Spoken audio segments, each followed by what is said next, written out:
I withdraw my... Mr. Chairman, All are right, copies of those letters being distributed to the We're rest making of the copies now. You know, the committee just received these. Are pretty recent. So yeah, copies will be made available to every member of the committee. So without objection, so ordered. Mr. Ryan's recognized for 5 minutes.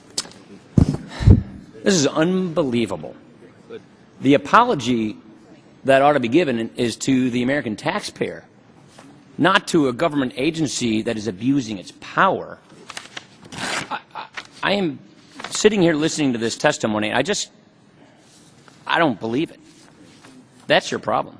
Nobody believes you. Come on now. The Internal Revenue Service comes to Congress a couple years ago and misleads us and says no targeting is occurring. Then it said it was a few rogue agents in Cincinnati. Then it said it was also on progressives. All of those things have been proven untrue.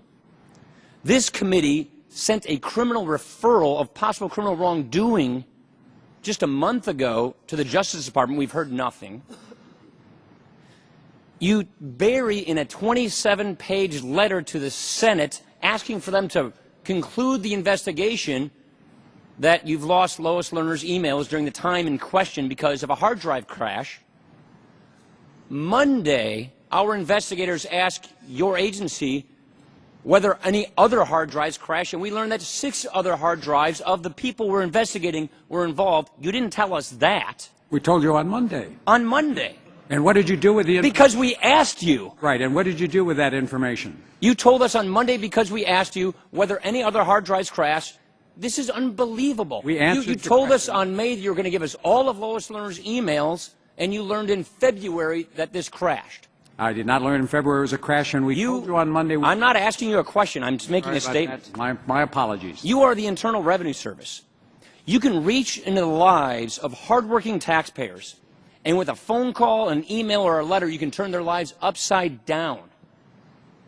You ask taxpayers to hang on to 7 years of their personal tax information in case they're ever audited, and you can't keep 6 months' worth of employee emails?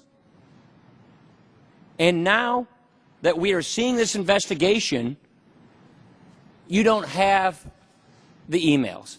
Hard drives crashed. You learned about this months ago. You just told us, and we had to ask you on Monday. This is not being forthcoming. This is being misleading again. This is a pattern of abuse, a pattern of behavior that is not giving us any confidence that this agency is being impartial. I don't believe you. This is incredible. I have a long career. That's the first time anybody has said that you do not believe me. I don't believe you. That's fine. We can have a disagreement. I'm willing to stand on our record. I'm willing to remind you that it was not buried in 27 pages. Most of that 27 pages is exhibits. When asked about the custodians, we advised you what being we knew, forthcoming, which we knew for one day. Being forthcoming is to say, I'm sorry. You know what, investigators, Congress who's investigating is Will you let him answer the question? I didn't ask him a question. Yes, you did. Being forthcoming. The gentleman I control the from time. Wisconsin. I control the time. I realize that disrupting a hearing sort of No, come on. No. people, but the gentleman from Wisconsin. I am not yielding time. I control the time. He has a time. Here's what being forthcoming is. Regular order. If we are investigating criminal wrongdoing, targeting of people based on their political beliefs, and the emails in question are lost because of a hard drive crash that is apparently unrecoverable, which a lot of IT professionals would question, and you don't tell us about it until we ask you about it, that is not being forthcoming. And that's true. I yield back the balance of my time. That's not true. The gentleman yields back. The gentleman has yielded back his time. Thank you.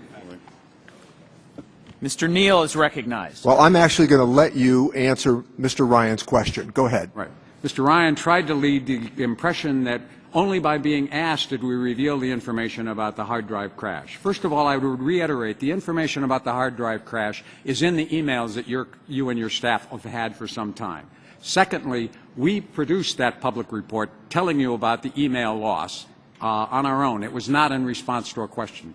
Third, we learned on Monday morning about the custodians. We were asked, our staff was asked on Monday afternoon. We told them all we knew, which was there was an indication there had been a hard drive problem with 6 others. The next morning, this committee put out a release leaping to the conclusion that therefore emails had been lost, particularly Nicole Flax's emails. It turns out as we've continued to work, and we have more work to do, that there's no evidence that any Nicole Flax email was lost. We are responding. What we are trying to do, as the Treasury letter suggested, is as soon as we are able to give you a full picture of it, we are providing that. It's not in response to a question. That was a public report we provided you. We will continue to provide you documents. You have 770,000 pages. You will have 67,000 Lois Lerner emails. 24,000 of Lois Lerner emails in the period when it crashed have not been lost. They will be produced to you. Commissioner, Mr. Neal, on this point, may I ask you a question? May I ask a question here in your time, and I'll give you some more time? There is a distinction, yes, the committee did know about the hard drive, but we did not know about the server. There is a distinction. We did not know about the server.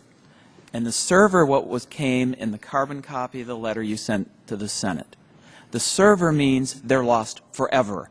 A hard drive crash doesn't necessarily mean that the emails are lost forever. So there is a significant distinction here that has not been made yet to date. So, Mr. Neal, you have, I'll make sure you have more time. would you like to respond? You may, yes. And at this time. that's an important question, and one of the reasons that we did not immediately say we discovered a hard drive crash, because as you just noted, a hard drive crash does not mean that emails have been lost forever. And in fact, in the case of Lois Lerner, 24,000 of her emails were not lost. They have actually been found. They will be produced. You have 5,000 of them already. You'll have 24,000 of them by the end of the month. So when a hard drive crashes, the emails do not necessarily disappear. Her email account, any emails in those accounts, which were the emails we could find in that period, were included and did not crash. Thank you, Commissioner.